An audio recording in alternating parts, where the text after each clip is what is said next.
Malam ini saya ingin memberikan kesaksian bagaimana Tuhan menyelamatkan hidup saya, mengangkat saya menjadi anak-anak Tuhan, sehingga saya mengenal yang namanya anugerah atau jalan keselamatan, yaitu kasih karunia Tuhan.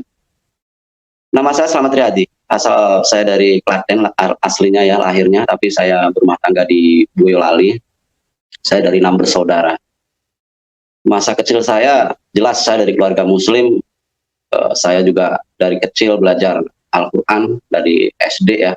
Bahkan saya SD pun harus sekolah 2 kali. Pagi di SD, sorenya di MI, Madrasah Ibtidaiyah. Belum lagi kalau malam juga ngaji di tempat kiai saya waktu itu, yang disebut di Suro atau Musola saat itu. Saya pernah berkeluarga 2 kali, dan punya 3 anak, dari istri pertama 1, istri kedua 2, dan 1 lagi anak angkat. Jadi 4 semuanya. Tapi walaupun anak angkat, tetap saya anggap anak sendiri. Kisah perjalanan hidup saya waktu itu ya agak unik.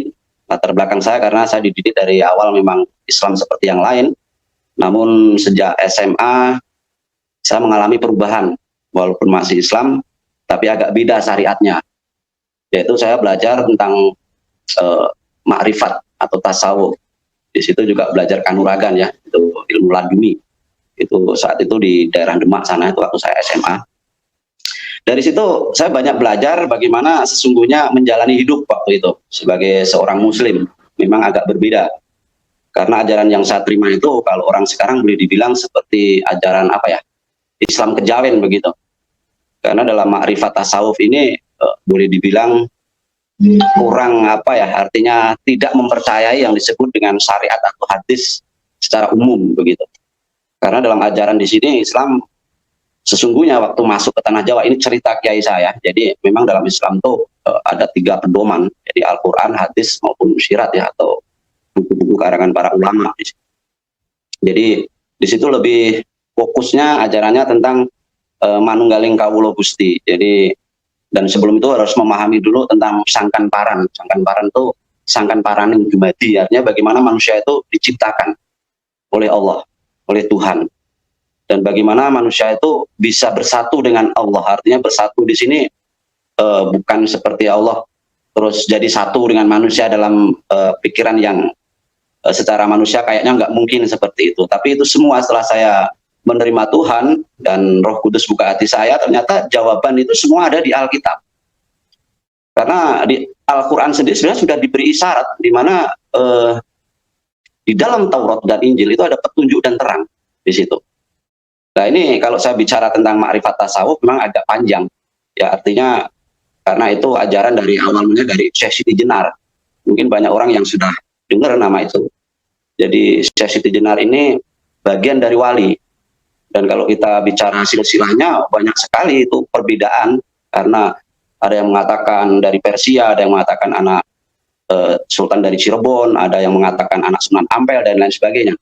Namun terlepas dari itu semua, Syekh Siti Jenar merupakan satu tokoh yang pada saat itu sangat disegani, bahkan sangat mumpuni ilmunya seperti itu, yaitu ya tentang ajarannya yang terkenal dengan 140 ajaran tasawuf Syekh Siti Jenar.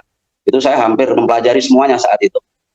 Dan kenapa Syekh Siti Jenar ini sampai dibenci atau bahkan ajarannya sampai dikatakan keluar dari Islam atau istilahnya apa ya, boleh dibilang sesat seperti. Namun saat saya mempelajari memang benar, karena sejarahnya ini waktu saya masih di sana dulu ya. Artinya.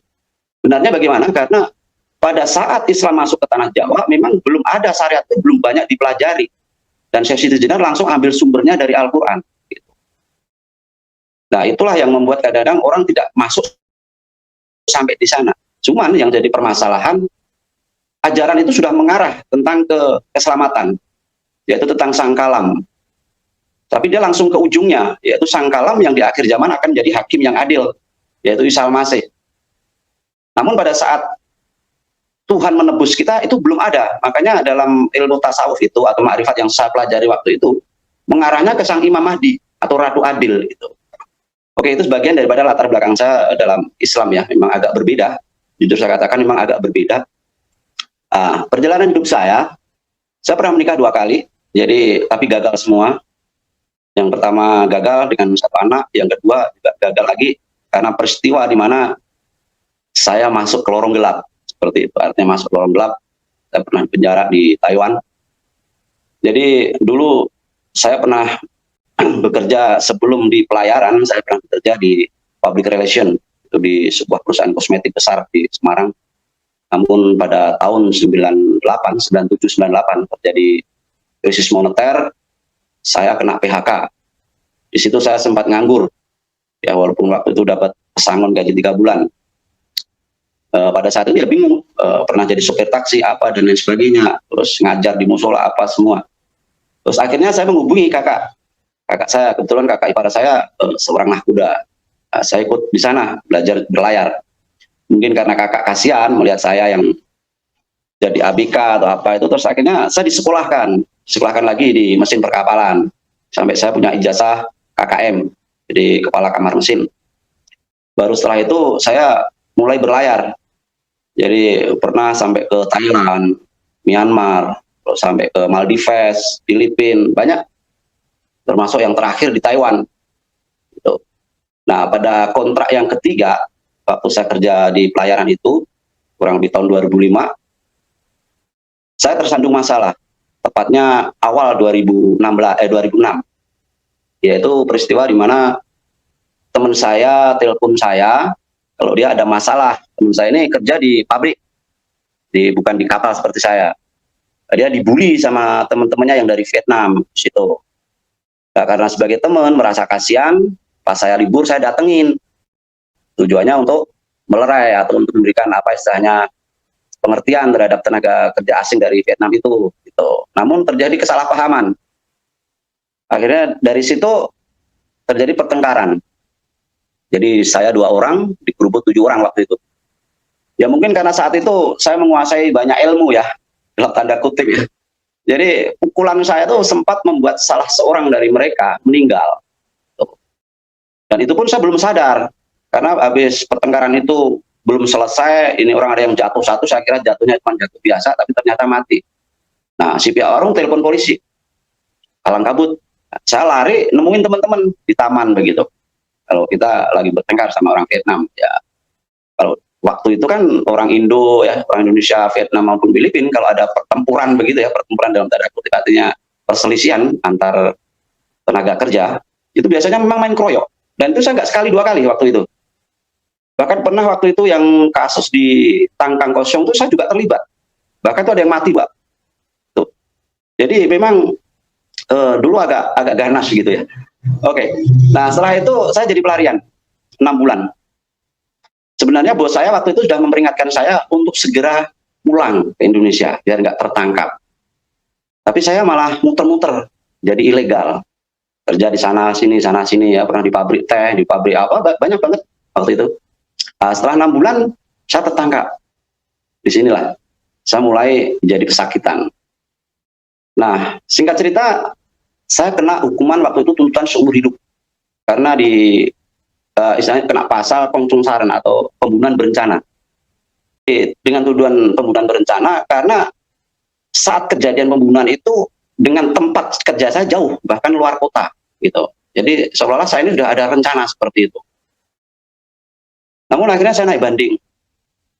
Lama juga itu, 1 tahun lebih naik banding, baru ada keputusan 15 tahun, terus 14 tahun dipotong 1 tahun jadi 14 tahun. Jadi dari seumur hidup naik banding 15 tahun, terus dipotong 1 tahun, jadi 14 tahun. Disitulah hidup saya mulai kacau. Artinya kacau bukan hanya secara ekonomi, tapi secara batin, secara rohani. Kacaunya bagaimana? Istri saya yang di Boyolali meninggalkan saya. Padahal saya kurang apa, seperti itu dulunya, sebenarnya gitu. Tapi istri meninggalkan saya. Itu pun saya masih memaklumi. Karena ya, mungkin karena dia taunya saya dihukum lama atau apa. Tapi lama-lama tetap hati ini teriris. Saya berdoa sama Tuhan saya waktu itu. Apapun saya lakukan, puasa apa. Sampai 3 tahun pertama saya di dalam, dapat kabar. Jadi sebelum itu saya sudah dapat kabar dari istri saya, mantan istri saya sekarang ya. Surat mengatakan bahwa bisa berapa tahun kira-kira pulang, intinya kayak gitu. Nah waktu itu habis naik banding saya bilang, sekarang kena 15 tahun, tapi dapat potongan 1 tahun, 14 tahun. Itu surat yang terakhir waktu saya belum dipindah di penjara internasional ya, di Taoyuan, Taipei sana. Karena saya mengalami perpindahan 3 tempat, ya, dari Nantau, naik banding ke Taichung, dari Taichung ke Taipei atau Taoyuan. Nah, surat yang terakhir itu, saya pikir ya mungkin karena saya pindah, dia lupa alamat, tapi saya kirim surat terus, nggak pernah terjawab. Terus jawaban terakhir saat itu, dia mengatakan cerai dan dia mau kawin. Cerai mau kawin, oke, saya masih memaklumi karena mungkin saya lama. Yang membuat saya sakit hati saat dia mau nikah, tidak lain dan tidak bukan, calon suaminya adalah adik kandung saya sendiri. Itu yang membuat saya benar-benar nggak habis pikir gitu. Saya hampir saja putus asa saat itu. Jadi, kenapa bisa seperti itu gitu? Terus Tuhan yang saya sembah saat itu, seperti nggak memperdulikan saya, bahkan memang nggak memperdulikan saya.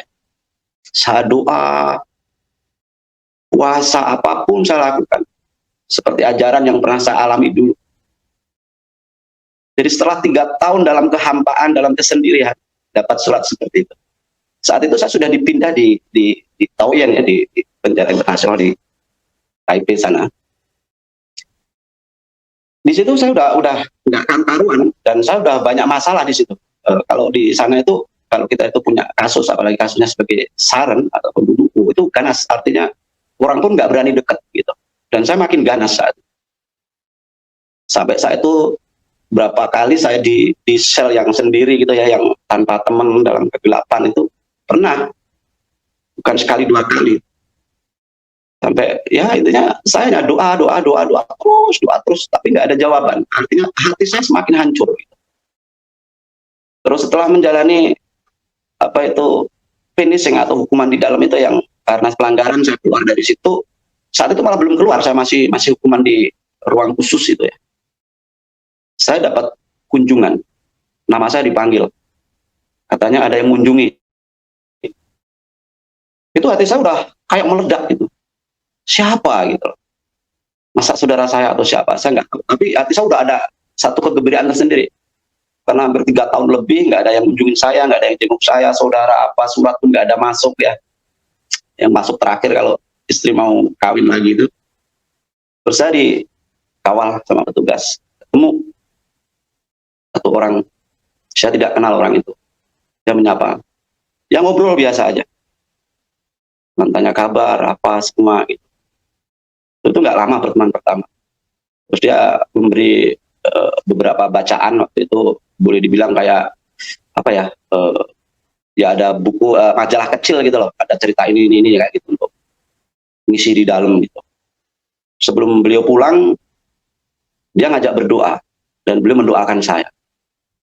Saya sempat kaget karena dalam doa yang terakhir itu dia menyebut dalam nama Tuhan Yesus kami berdoa. Itu pun saya aminkan. Ada kelegaan hati saya saat itu. Ada sukacita yang nggak bisa saya bayangkan. Saat beliau pulang, saya masuk lagi ke dalam. Di ruang khusus lagi, saya belum ditempatkan dengan yang lain. Karena saya habis melakukan itu, pelanggaran. Hati saya menjerit saya, Tuhan, ya Allah yang saya sembah. Kenapa engkau kirim orang yang tidak aku kenal, dan bahkan tidak seiman? Bergejolak hati saya. Seminggu kemudian saya keluar dari tempat pengasingan khusus itu tadi, dalam penjara itu, baru kumpul dengan yang lain. Akhirnya beliau ini sering mengunjungi saya, minimal 2 minggu sekali lah, kadang seminggu sekali, 2 minggu sekali. Ya cuma sekedar ngobrol gitu. Saya dengerin. Yang jelas saya ada sukacita, artinya saya ada teman Indonesia yang bisa diajak ngobrol gitu.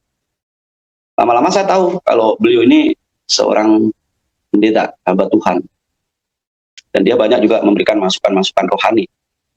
Tapi karena hati saya waktu itu sudah membatu, artinya sudah nggak pakai akal, budi, dan pikiran, jadi ya nggak masuk gitu. Makanya saya berharap buat saudara-saudaraku yang ikut melihat kesaksian saya ini, ayolah pakai akal budi kita, pikiran kita, untuk dipakai ya, jangan hanya taklik atau apa katanya gitu. Selanjutnya beliau ini rutin mengunjungi saya.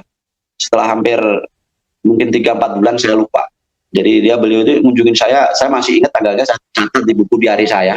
Itu 4 April 2009. Itu ada semua dalam catatan sejarah hidup saya itu.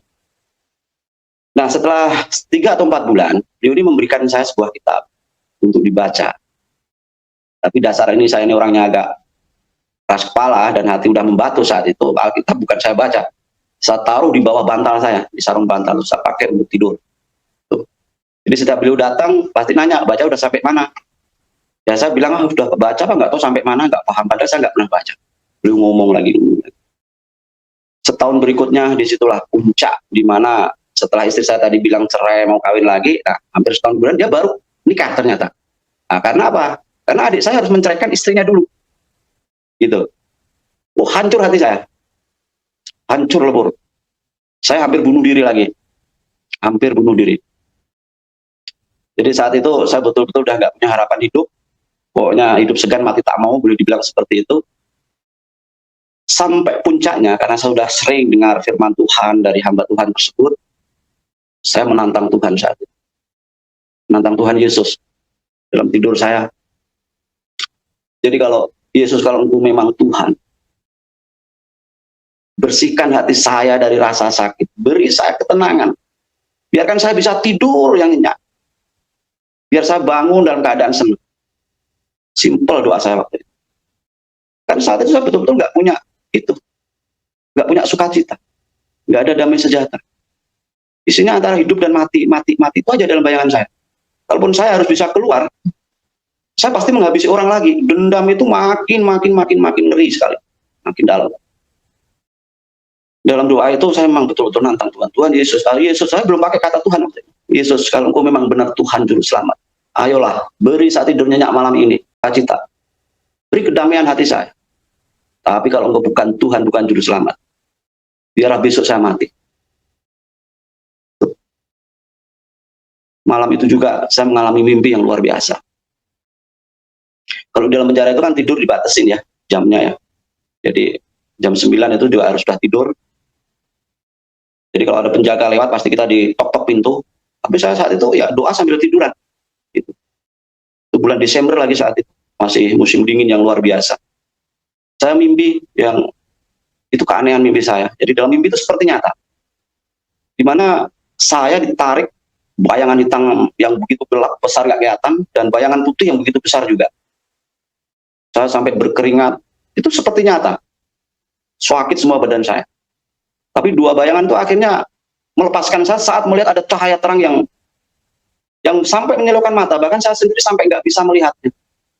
Setelah itu saya tersadar dari itu, artinya terbangun. Saya duduk, karena saya merasa itu bukan mimpi, tapi seperti kenyataan. Terus saya tidur lagi, saya paksakan untuk tidur lagi. Saya bisa tidur nyenyak. Bangun-bangun saat pintu sudah didodok petugas, waktunya bangun. Yang mengherankan, hari itu hati saya sukacita, ada sukacita luar biasa. Tidak marah-marah kayak biasanya. Biasanya saya bangun tidur, saya tendang apapun yang ada di situ. Kan di situ saya sudah sama teman-teman yang lain ya, ada 9 orang dengan saya satu ruangan. Dan saya paling galak di situ, karena di antara ruangan itu saya satu-satunya orang yang sarn ya, sarn itu artinya pembunuh. Dan di sana pembunuh sangat dihargai. Bahkan minta apa aja dilayani banyak. Jadi boleh dibilang sebagai lauta. Lauta itu yang berkuasa di sel kayak gitu. Mungkin di sini pun juga sama ya. Tapi saya nggak marah-marah. Saya perintah yang lain pun enak gitu. Ngomong pun enak gitu. Sampai ada yang bilang, "Oh, jangan aja cimbing tuh." Artinya, apa man udah gila ya? Kok senyum-senyum sendiri, sekarang ngomongnya enak gitu. Nggak marah-marah. Jadi mereka pada ngerasani saya gitu. Tapi saya cuek aja, santai gitu. Nah, pas kebetulan sorenya saya ada jadwal pertemuan lagi dengan beliau, hamba Tuhan ini. Mimpi itu saya ceritakan. Apa jawaban beliau? Cobalah baca Alkitab yang saya berikan. Nanti kamu tahu jawabannya. Jadi beliau ini tahu. Kalau hampir setahun Alkitab itu nggak pernah saya baca. Sampai saya punya mikir gini, ini tahu kok pinter sekali ya, kok tahu kalau saya nggak pernah baca Alkitab. Karena dia sempat ngomong, saya tahu kamu belum pernah baca itu Alkitab ya. Kok tahu gitu loh, pikir wah ini orang pinter gitu. Dia memberikan banyak nasihat. Akhirnya malam itu saya baca Alkitab. Walaupun sebelumnya saya sempat baca sih dari kitab Kejadian misalnya ceritanya apa gitu untuk teman tidur gitu. Tapi nggak masuk, itu hanya untuk teman tidur aja. Bahkan saya pernah baca dari Kejadian sampai Wahyu itu pernah dalam 1 tahun itu. Tapi nggak pernah masuk gitu. Hati saya belum terbuka. Nah, dari situlah saya mulai belajar firman Tuhan. Apa yang saya imani yang dulu betul-betul terjawab semua di situ. Bahwa manusia itu diciptakan oleh Allah bukan hanya dari debu tanah, tapi memang ada ruh. Itu yang membuat saya terkejut saat saya memahami tentang bagaimana Allah menciptakan manusia. Itu saya terkejut sekali. Dan yang membuat saya bisa menerima Tuhan saat itu sebenarnya bukan itu. Tapi memang karena tantangan-tantangan saya di mana selama saya di agama yang dulu, jawaban-jawaban itu nggak pernah doa-doa saya itu nggak pernah ada jawaban. Tapi saat saya mengikut, sudah mulai percaya, saya mulai baca Alkitab. Dan itu doa saya simpel waktu itu. Doa saya simpel banget waktu membaca Alkitab itu. Nggak ada yang ngajarin. Saya cuma bilang gini, dulu saya didoktrin bahwa Alkitab itu palsu. Tapi hari ini saya mau baca. Yesus, kalau engkau memang benar Tuhan, dan ini firman-Mu, bukalah hatiku, bukalah pikiran, agar aku mengenal Injil. Saya bilang seperti itu. Tuhan menjawab. Yang membuat saya betul-betul memahami tentang Tuhan itu saat saya baca di Yohanes, Injil Yohanes. Itu saya betul-betul baru sadar bahwa yang saya pelajari dulu, itu terjawab di situ. Tentang sang kalam yang muncul menjadi manusia. Yang adalah Allah itu sendiri. Jadi puncaknya saya menerima Tuhan karena saya betul-betul saat itu doa dengan Tuhan saya yang dulu nggak pernah dijawab. Terus setelah saya percaya Tuhan, doa saya dijawab semua.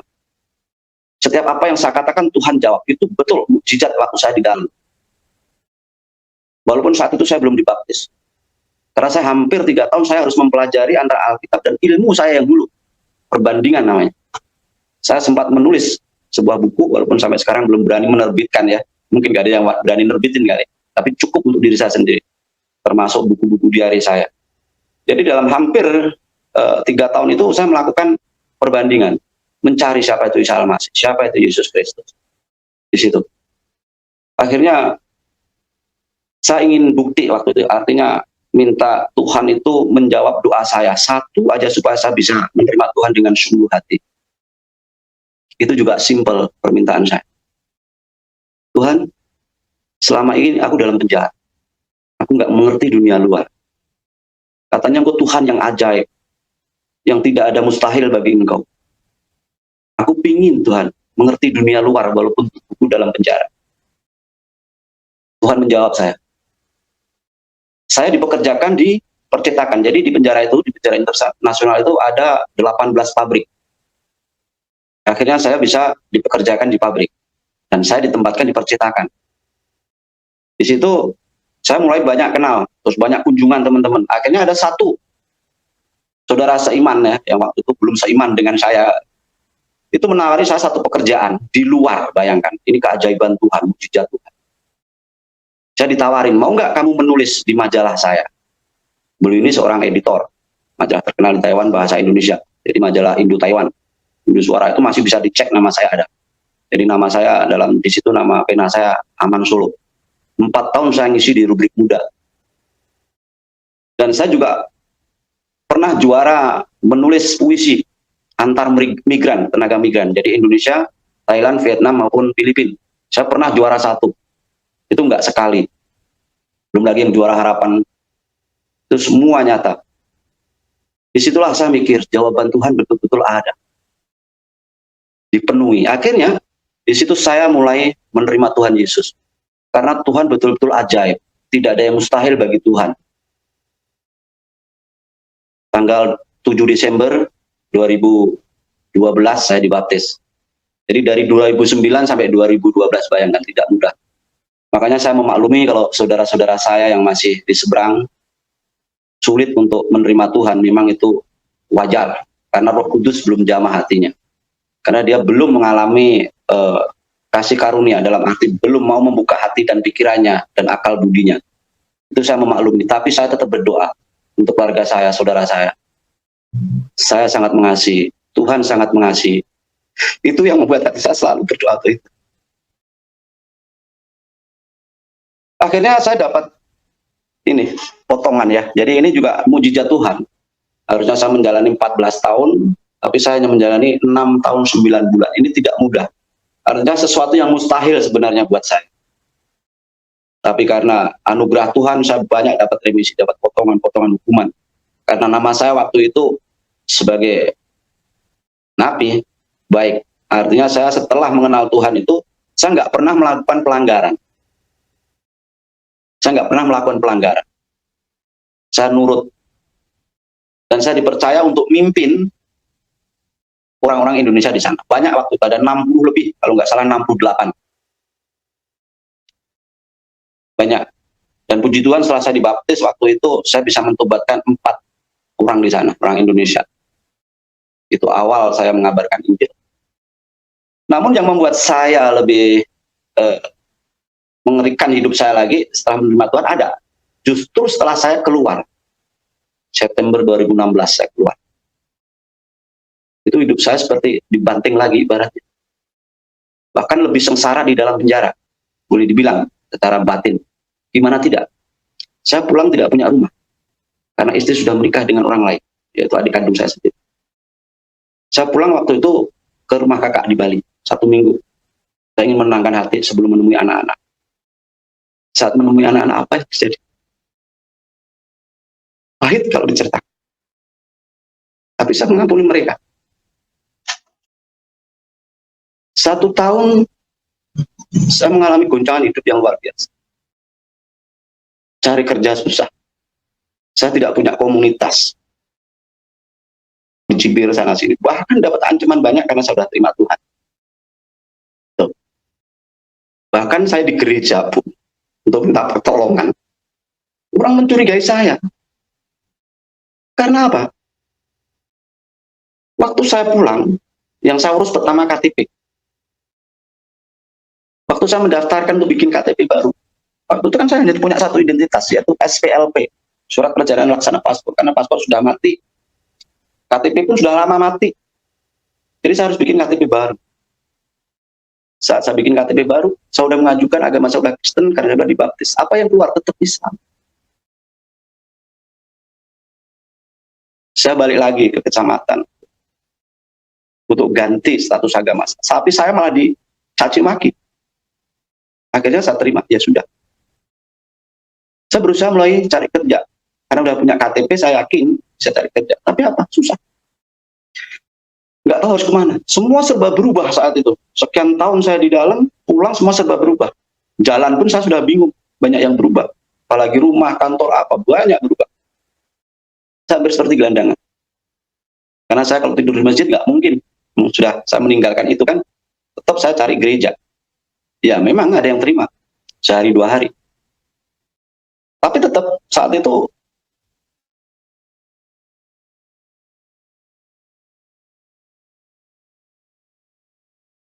wajar kalau saat itu memang dianggap, karena posisi saya yang saat itu memang benar-benar agama masih Islam, gimana mau ngaku itu ya KTP masih Islam, gimana mau ngaku Kristen, mereka tetap curiga gitu. Jadi 1 tahun itu saya lari sana lari sini, kembali lagi ke Bali saat itu. Pernah saya ngabdi di gereja juga di KY saat itu. Tetap hanya seminggu. Setelah itu ya dengan halus saya disuruh balik. Memang dikasih ongkos. Alasannya memang nggak ada tempat kerja di situ karena sudah ada pelayannya masing-masing. Baru saya ketemu hamba Tuhan di Tangerang. Disitulah saya baru merasakan istilahnya itu sesuatu yang boleh dibilang dihargai sebagai manusia. Jadi dalam masa 1 tahun itu saya betul-betul bukan seperti manusia, tapi saya tetap mengandalkan Tuhan Yesus. Karena Tuhan Yesus bilang bahwa orang yang sudah terima Dia tidak akan dibiarkan seperti yatim piatu. Saya tetap mengandalkan Tuhan. Karena itu bagian dari salib yang harus saya pikul. Karena Tuhan sendiri sudah ngomong, untuk mengikut Tuhan tidak hanya mendapatkan anugerah yang berupa materi atau apa, tapi juga harus siap mikul salib. Di situ. Nah, dari Tangerang di sinilah saya mulai belajar di sebuah semacam yayasan untuk menampung murtadin. Saya belajar Islamologi lagi, saya bisa bekerja sebagai supir apa semua di situ. Di situ saya mulai menekuni lagi firman Tuhan. Sampai akhirnya tahun 2018 saya belajar lagi Alkitab, terus ikut diklat kependetaan. Satu mujizat yang Tuhan berikan pada saya, artinya satu apa ya, pertolongan Tuhan yang nyata, bukan hanya saat saya sakit atau apa, tapi saat saya sudah mulai jadi penginjilan. Itu belum lama peristiwa itu, sekitar tahun 2019 akhir. Itu saya sudah ikut bergabung di penginjilan di CPMI di Tangerang itu, dan saya bagian untuk wilayah sini. Saya sudah memuridkan banyak waktu itu dan harus ada pemuritan. Ini kisahnya di daerah Selo, Cepogo, Boyolali. Di situ saya sudah memuridkan 6 keluarga, itu yang sudah disibgoh, artinya sudah dibaptis, dan masih banyak saudara di situ. Nah, itu setiap 2 minggu sekali saya mengadakan pertemuan atau pengajian, kalau orang tanah bilang. Tapi sebenarnya adalah pemuritan.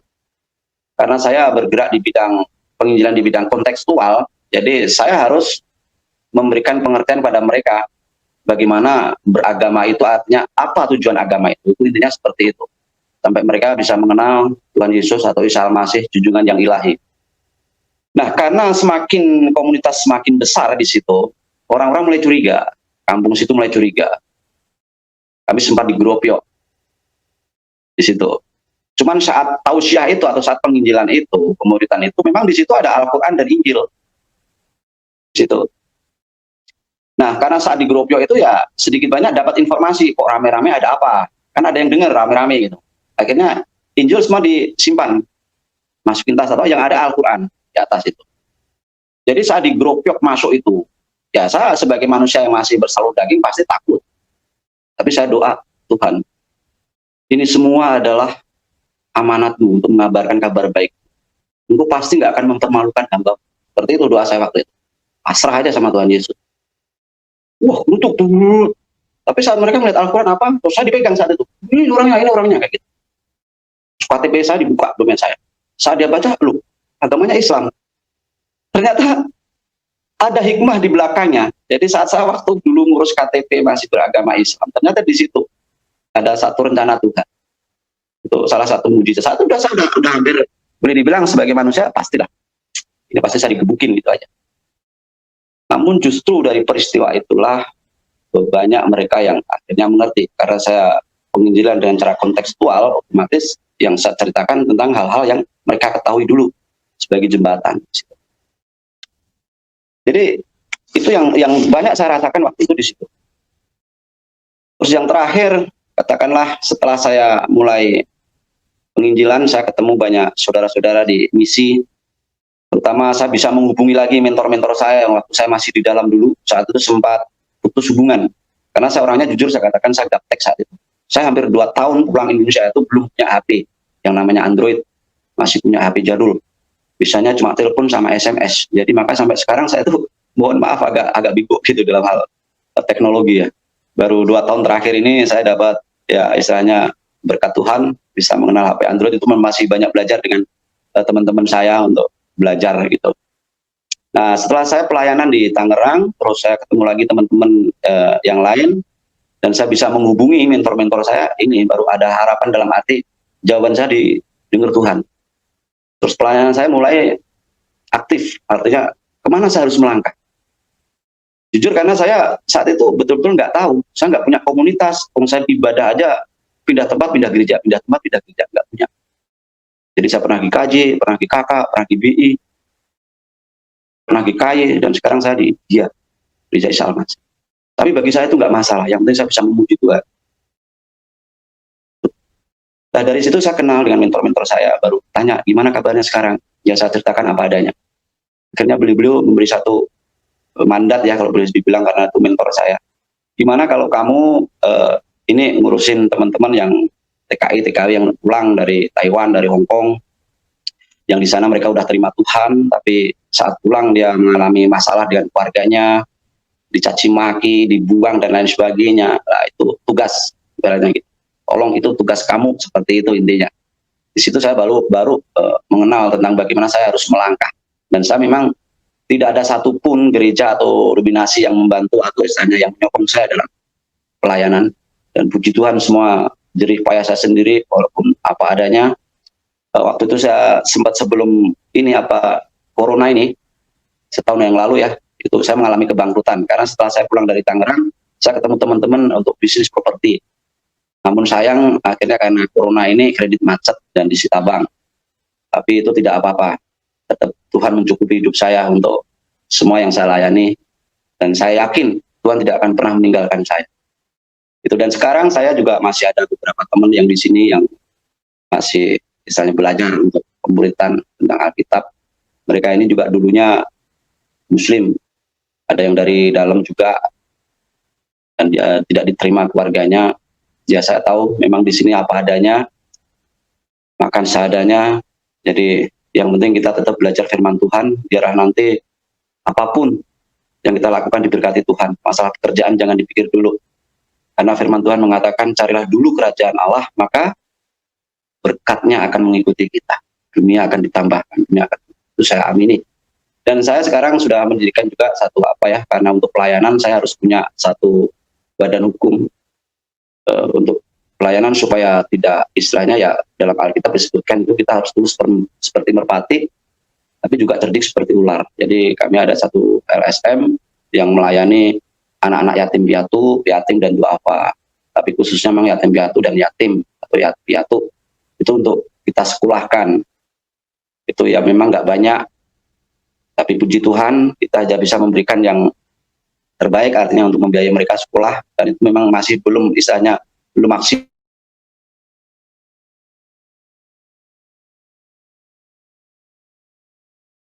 Kan itu yang bisa saya, kurang lebih itu kesaksian saya, kiranya bisa menjadi berkat untuk saudara-saudara saya juga, semua yang menonton ini.